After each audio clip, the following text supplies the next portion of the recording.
All right, welcome everyone. Trevor Mashak here, and today we're going to be talking about respiratory emergencies. Shouldn't it be very surprising to you that respiratory emergencies can be very overwhelming, especially at the first responder level? Our respirations are essential for us to sustain life, and so anything that's impeding our ability to move oxygen can certainly be life-threatening. With that being said, let's take a deep breath and just jump into this big topic of respiratory emergencies. I know that we talked about the respiratory system in our anatomy and physiology lecture, but let's just revisit a little bit. It's always good to review these topics before we talk about what can go wrong. So basically, here we have a picture depicting our airway, right? We move air in through our mouth, down into our trachea, down through the bronchi, into the bronchioles, and then way down here at the small alveolar sacs, that's where we actually have oxygen being moved into the bloodstream. Again, it's always good to keep in mind that while we're breathing to move oxygen in, we're also breathing to move carbon dioxide out. And so this is a good point to talk about a topic that we didn't talk about in anatomy and physiology, and that's why do we breathe? So when you ask someone, why do we breathe? Their obvious answer is going to be so that we can move oxygen into our body and then deliver that to our cells. While that's true, our actual drive to breathe is driven by our CO2 in our blood. So we have these little chemical receptors in our bloodstream. They sense the CO2 level, they sense the pH of our blood, which is really determined by our CO2, and that's what actually drives us to breathe. So if you hold your breath and you're sitting there, and you're like, wow, I really need to breathe right now, what's telling you to do that is these chemical receptors sensing that there's a buildup of CO2. When we get down to these alveolar sacs, remember that this is a very fragile system. This is a single cell wall, so it's very, very thin, and that's what allows us to move oxygen out of the air across that very thin membrane into the bloodstream. So very fragile system, very small, and so anything that gets down into these alveoli is going to impede our ability to move oxygen into the bloodstream and to move carbon dioxide out. So anytime we're observing what we believe to be a respiratory emergency, it's very important that we just right away address that airway. So we talked about that in our patient assessment lecture. Remember, you always want to assess the ABC, so airway, breathing, and circulation. And so airways are first thing that we want to assess. So is the airway open? If it's not open, we need to open that immediately. We cannot move on to what's actually going on with their respiratory system until that airway is open. What might cause an obstructed airway? So as we mentioned before, in the unconscious patient, the most common airway obstruction is the tongue laying against the back of the throat. In the instance that someone has a partial obstruction to the tongue, that's when we observe snoring respiration. So we all know what it sounds like when someone's snoring. That's due to the tongue obstructing the airway. Other things that we might see, foreign bodies. So this could be anything. This might be part of that hot dog that you're eating. You might be choking on a marble. Anything like that. That falls into this category of foreign bodies. Inflammation due to sickness or due to some kind of exposure to either steam or a chemical injury, all of these can inflame our airway and cause that swelling to occur, and that can certainly obstruct our airway. Trauma, it might not surprise you that if you're riding your dirt bike along and you clothesline a tree branch and cause trauma to your neck, that could certainly obstruct your airway. And then again, as I mentioned before, and as we mentioned in the assessment lecture, positioning. So if the patient is laying down and they're unconscious, that position could be conducive to an obstructed airway. Certainly if someone's unconscious and they're slumped forward, you're not going to be able to breathe like that. So that's certainly an instance where the position can be obstructing the airway. As far as intervening, we've covered this in the airway and adjunct lecture. We've covered this briefly in the patient assessment lecture, but just a quick review. We've got the head tilt chin lift, and then we have the modified jaw thrust as our real rudimentary ways of opening that airway.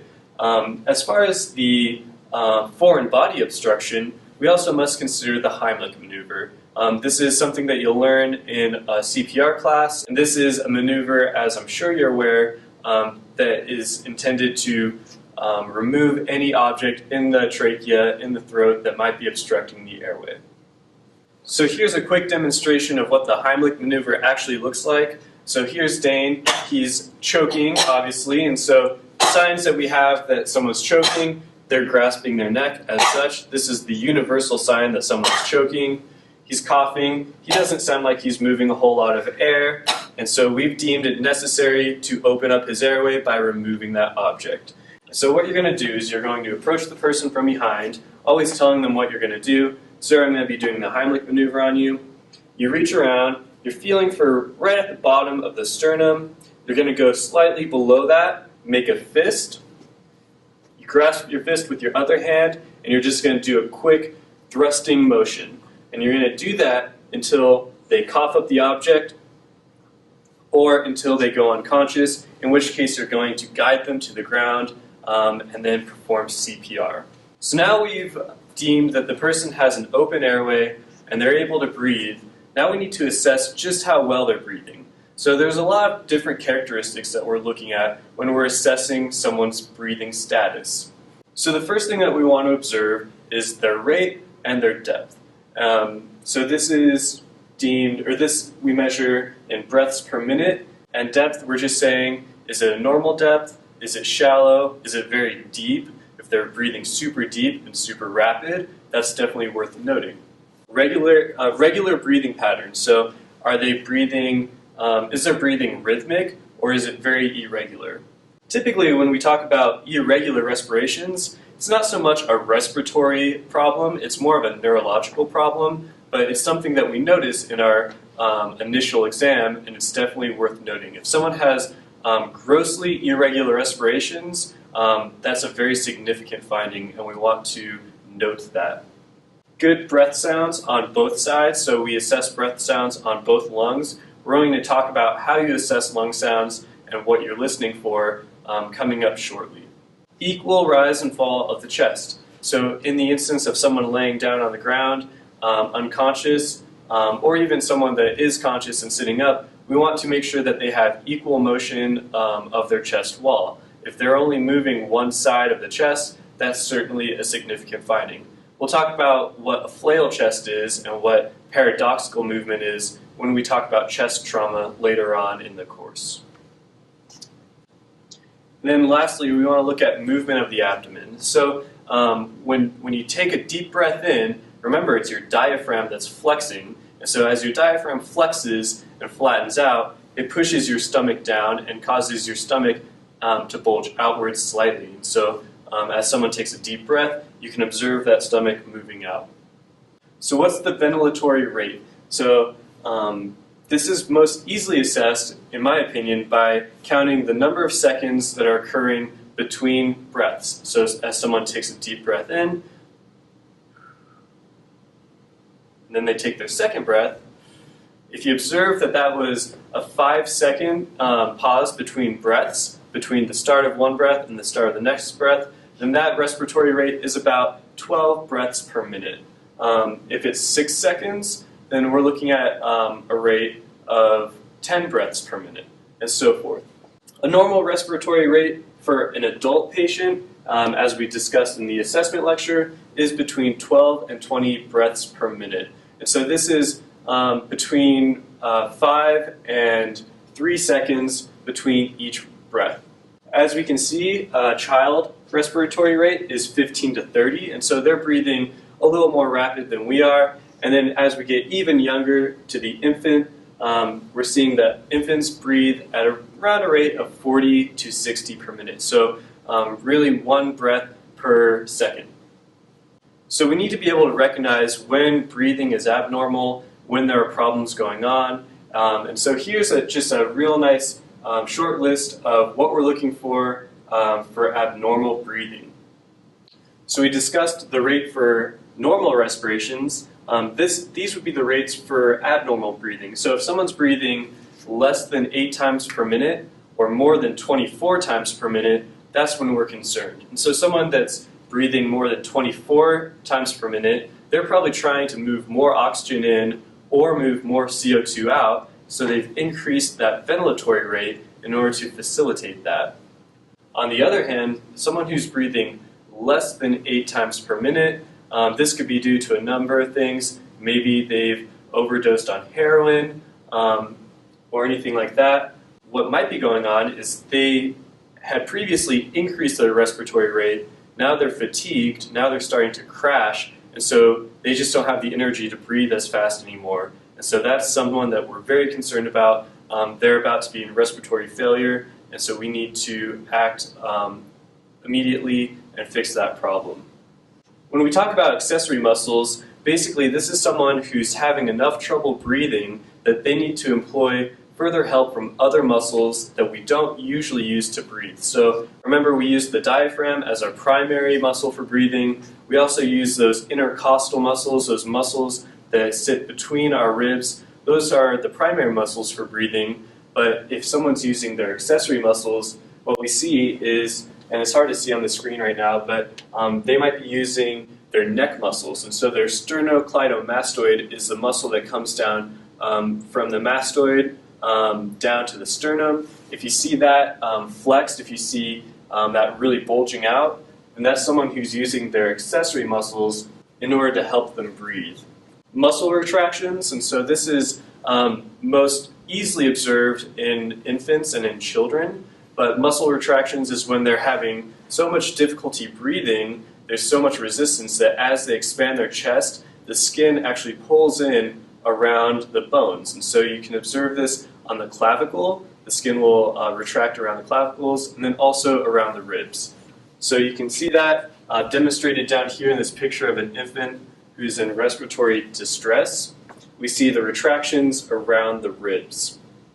Cool, clammy, pale skin. Again, this is our sympathetic response, and so our body knows that we're in danger. It's dumped epinephrine into the bloodstream in an effort to increase our survivability, and so that's best observed by cool, pale, and clammy skin. So this is someone who's not moving in enough oxygen, their body's concerned, and so it's gone into this fight or flight mode. Another observation that you might see, this is going to be a new term for you most likely, is cyanosis. And so cyanosis is kind of this blue tinge to the skin.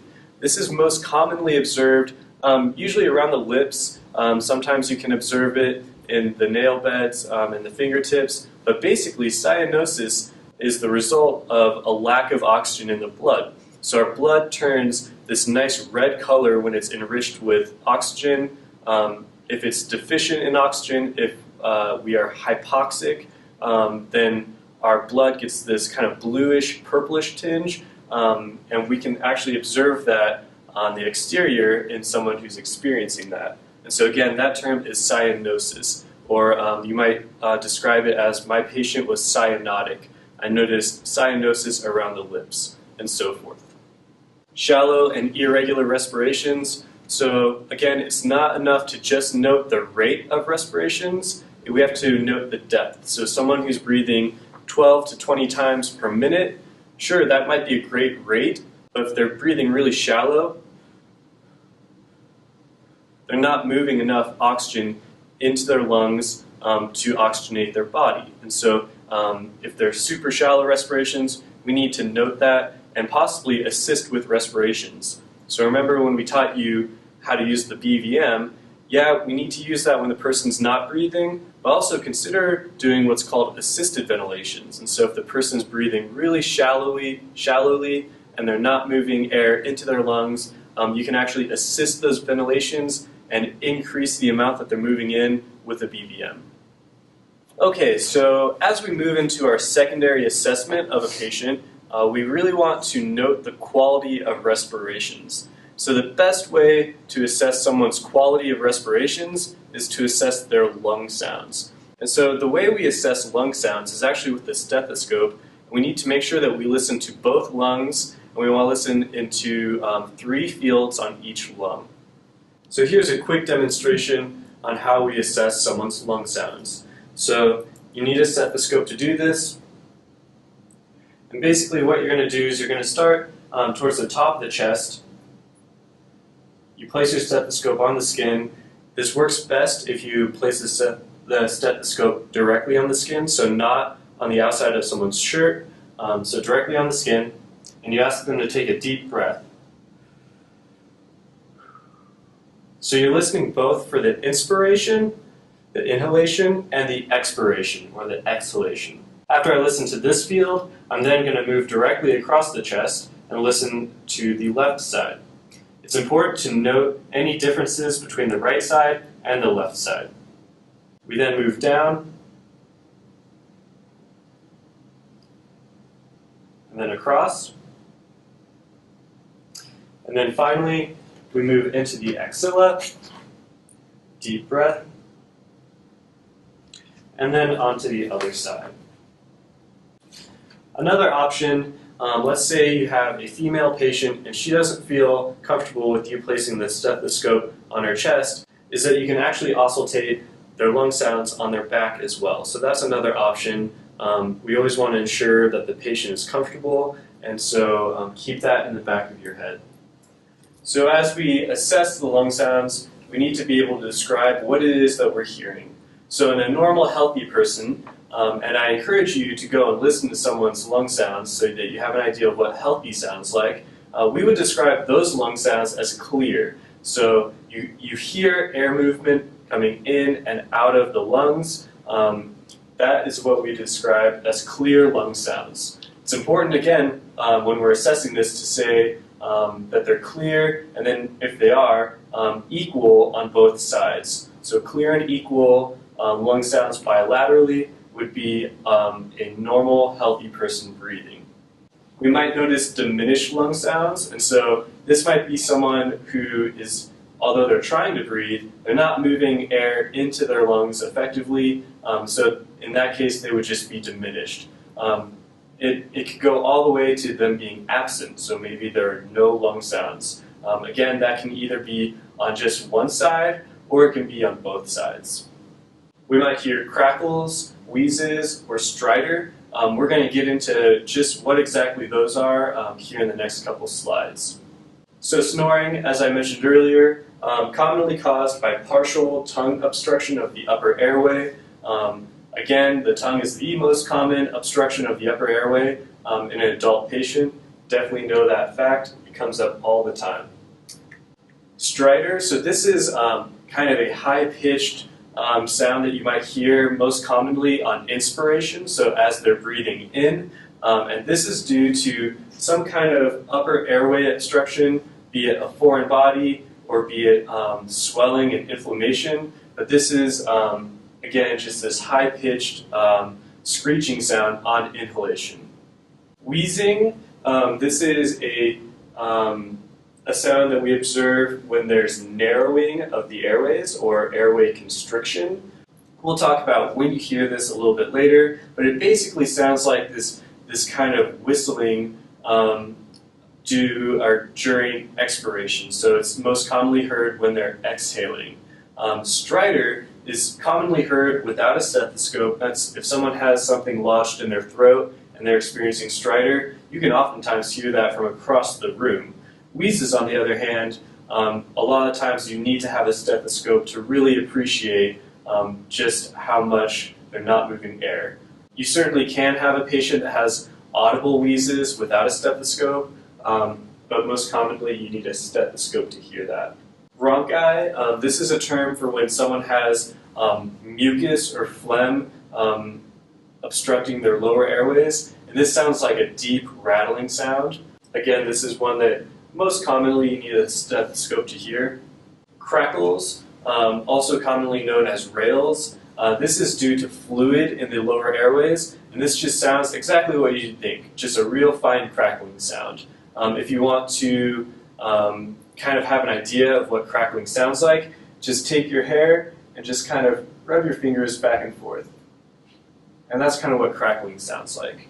This can be due to fluid in the lower airways. It can also be due to the collapsing and expanding of the alveoli, of those real small sacs. If they collapse and then reopen upon breathing. That can create a crackling sound. Alright, it doesn't do a whole lot for me to just describe what these breath sounds actually sound like, so I'd like you to take this opportunity to pause this lecture and actually click on the link on the Moodle site to listen to these breath sounds.